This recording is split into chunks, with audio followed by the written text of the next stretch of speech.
Assalamualaikum warahmatullahi wabarakatuh. Let me introduce myself. My name is Naylil Marom.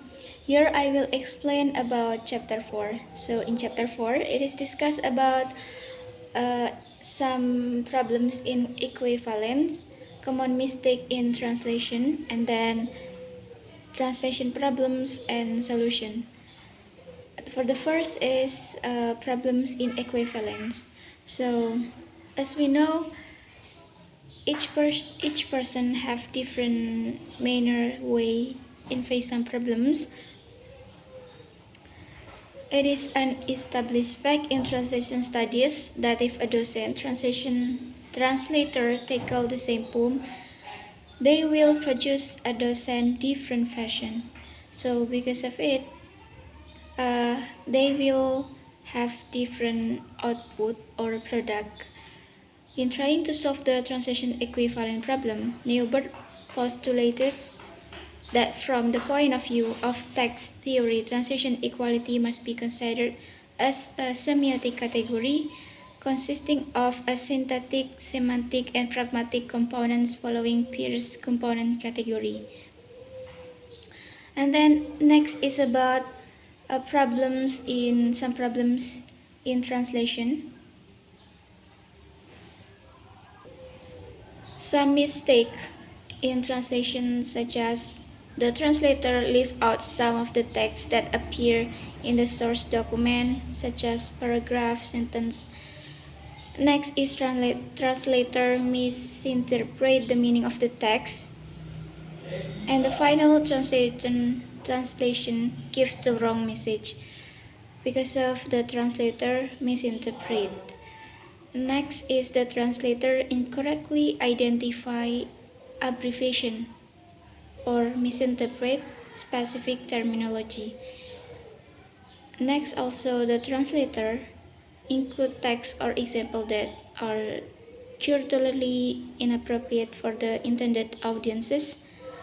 And then the translator is inconsistent in using or defining keyword or phrases. And last, the client accept changes to the translation often by unqualified and hoc review. And the last point in chapter 4 is about the translation problems and solution. There is 9 subpoints. The first is title. So in title, literal translation are often dreadful mistake. When it comes to the title and editor, the translator must be interpreted to be creative. So the translator must be made a clear and specific title, not general title, which is have a literal meaning. Next is stylish language. So translators are often required to source and examine the original materials and critiques in both language in order to establish the correct mood, tone, and style. Another analytic problem can be presented by powerful awkwardness in the original that simply doesn't work in the new language. So try to convey the sense of awkwardness in other ways by subtly referring to it, for instance, or moving direct dialogue into indirect. Next is regional dialogue.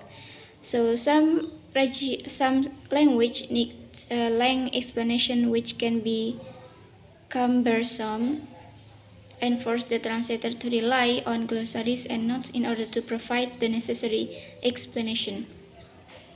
So the translator must be clearly know how they deliver regional dialect into the target regional dialect. Next is strong language. Martin Riker notes that often translator will clean up the strong language in the original without even realizing, simply because he or she is not comfortable with it, even though the original writer was. So next is uh, colloquialism. So every country have different colloquialism, also have different many different in language. So one of them in colloquialism, the translator help it get across their meaning and help to come up with English equivalent that are appropriate. So do not jar with the reader and most importantly do not date. Next is humor. So in each region, humor maybe it can be funny or like can be made people who listen it become happy, but when it brings to other region it will be maybe become flat. So humor can become different in one language to another. Something hugely funny in another language can be fall flat in English without lengthy explanation that can certainly reduce any humor involved. So it can be difficult to translate it, but a fresh pair of eyes can be particularly helpful in explaining it. So next is about untranslatable word and cultural specific references. Some word, however, simply doesn't translate.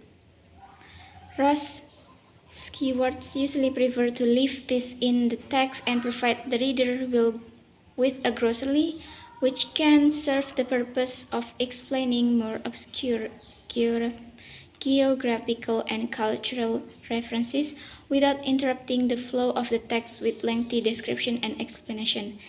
Next point is untranslatable word and cultural specific references. So in most cases, it is good to practice to seek out existing English translation of quotes or material such as poetry or song lyric rather than retranslating, because some quotes simply doesn't translate and are best dropped. Others must be altered to make their meaning and relevant to other texts clear. The last point is difficult language. So there are some languages for which high-quality translators are few and far between, forcing publishers either to abandon the idea of translating or to rely on the joint effort or a prose style and a native speaker to get the balance right. So maybe that's all my explanation about chapter 4. Thank you for the opportunities. Wassalamualaikum warahmatullahi wabarakatuh.